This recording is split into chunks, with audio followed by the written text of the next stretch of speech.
ചേച്ചിക്ക് തെറ്റി. നേരത്തെ ഒരു ഇന്റർവ്യൂവിൽ പറഞ്ഞിട്ടുണ്ട് എന്റെ മകന്റെ സ്ഥാനത്ത് ആങ്ങളയുടെ മോനെ പോലും കാണാൻ പറ്റില്ല. പിന്നെ ചിലരൊക്കെ എങ്ങനെ മകനായി? ഓക്കെ, ഇത് പല പ്രാവശ്യം ഞാൻ പറഞ്ഞതാണ്. ഇതിപ്പോ എൻ്റെ ഒരു പ്രിയ സുഹൃത്തുണ്ട്, ദയാശ്വതി എന്ന് പറഞ്ഞിട്ട്. ആ കുട്ടി ഇങ്ങനെ ഇതേപോലെ കഴിഞ്ഞ ദിവസം എനിക്ക് ആരോ ഇത് അയച്ചു തന്നു, ഒരു വീഡിയോ. ഇവളിങ്ങനെ ഇരുന്നിട്ട് എനിക്ക് മഞ്ജു പത്രോസിനോട് ഒരു ചോദ്യം എന്നൊക്കെ പറഞ്ഞിട്ട്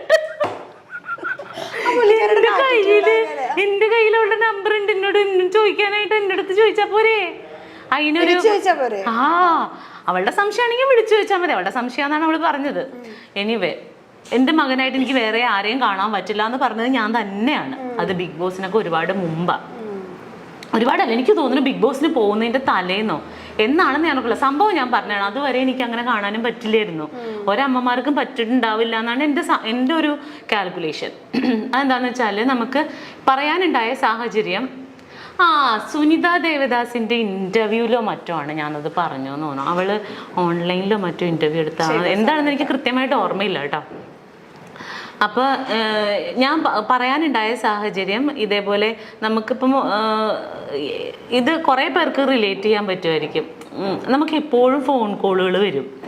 മിക്കവാറും ഈ നമ്മുടെ നമ്പറുകൾ കിട്ടിക്കഴിഞ്ഞാൽ ഇങ്ങനെ വിളിച്ചിട്ട് എല്ലാവരും അല്ല കേട്ടോ, വളരെ കുറച്ച് പേര് വിളിച്ചിട്ട് എനിക്ക് എൻ്റെ സ്വന്തം പെങ്ങളെ പോലെയാണ്, എൻ്റെ മകളെ പോലെയാണ്, സ്വന്തം പെങ്ങളാണ് ഞാൻ അങ്ങനെ. അപ്പം ഒരാൾക്ക് ഉള്ളിൽ തോന്നുന്ന ഒരിഷ്ടത്തെ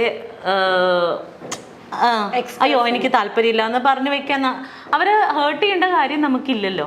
അപ്പം ചേട്ടാ താങ്ക് യു എന്ന് പറഞ്ഞ് വെക്കും. പിറ്റേ ദിവസവും വിളിക്കും പെങ്ങളുടെ സുഖം അന്വേഷിക്കാൻ. എല്ലാ ദിവസവും വിളിക്കും പെങ്ങളുടെ സുഖം അന്വേഷിക്കാൻ. അപ്പം ആ ഒരു സാഹചര്യത്തിലാണ് ഞാൻ പറഞ്ഞത്, അതെന്തിനാണ് അങ്ങനെ ഡെയിലി വിളിച്ച് ഒരാളെ വിളിച്ച് സുഖവിവരം അന്വേഷിക്കേണ്ടത്? പിന്നെ നമ്മൾ എടുക്കാതാവും കോള്, ശല്യമായി മാറും. ചിലപ്പോൾ വീഡിയോ കോളൊക്കെ ചെയ്ത് കളയും. നമ്മൾ എങ്ങനെയാണ് നമ്മുടെ വീട്ടിൽ നിൽക്കണം, അല്ലെങ്കിൽ നമ്മുടെ റൂമിൽ എന്തായിരിക്കും നമ്മുടെ അവസ്ഥ എന്നൊന്നും നമുക്കറിയില്ലല്ലോ.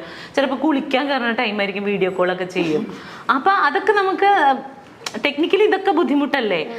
അപ്പോഴാണ് ഞാൻ പറഞ്ഞത്, ഇപ്പൊ എന്നെ സംബന്ധിച്ച് എനിക്ക് എൻ്റെ ആങ്ങളെ കാണുന്ന പോലെ എനിക്ക് വേറൊരു ആളെ എൻ്റെ സ്വന്തം ബ്രദറായിട്ട് കാണാൻ പറ്റുമോ?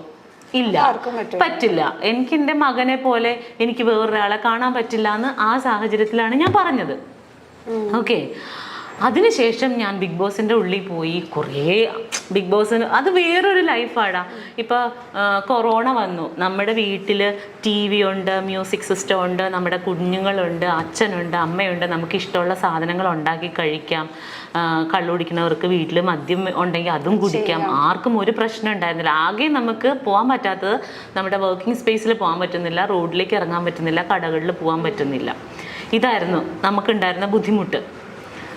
ആ സമയത്ത് പോലും ആളുകൾ എന്തോരം ഫ്രസ്ട്രേറ്റഡ് ആയി. ഇതൊന്നുമില്ലാത്ത ഒരു സ്പേസിൽ പരസ്പരം പരിചയമില്ലാത്ത 16 പേര് ഒരുമിച്ച് ജീവിക്കുന്ന ഒരു വീട്ടിലാണ് നമ്മൾ കഴിയണത്. നമ്മൾ ഇതുവരെ എൻ്റെ ലൈഫിൽ എൻ്റെ 40ാമത്തെ വയസ്സിൻ്റെ ഇടയ്ക്ക് ഇതുവരെ ഞാൻ അങ്ങനെ ഒരു സിറ്റുവേഷൻ ഫേസ് ചെയ്തിട്ടില്ല. ഫേസ് ചെയ്തിരുന്നെങ്കിൽ എൻ്റെ അഭിപ്രായം ഒന്നും ഇതായിരിക്കില്ല. ഞാൻ അതുവരെ ഉണ്ടായിരുന്ന എൻ്റെ അഭിപ്രായം മുഴുവൻ മാറിപ്പോയി. കാരണം എനിക്ക് ഒന്നും ചെയ്യാൻ പറ്റണില്ല. എനിക്ക് മനസ്സിലാവണുണ്ട് എൻ്റെ തലയിലെ സ്ക്രൂ കഴിഞ്ഞ് വീഴുന്നത്. സീരിയസ്ലി ഞാൻ ഇങ്ങനെ.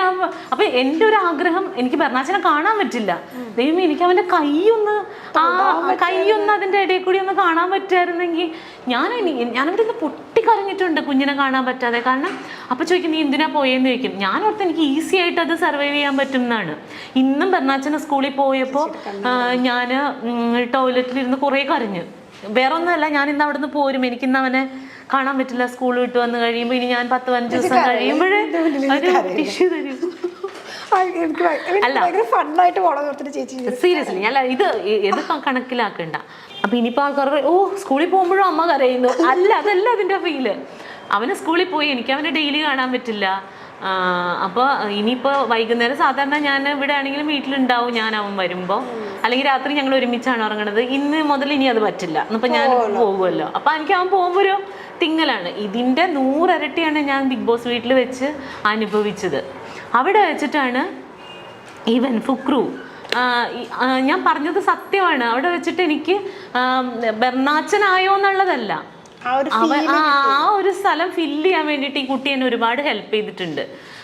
ബർണാച്ചൻ എന്നെ ഡി മഞ്ജു പത്രോസ എന്നൊക്കെ പറഞ്ഞ് എന്റെ മോൻ വന്ന് വിളിക്കും.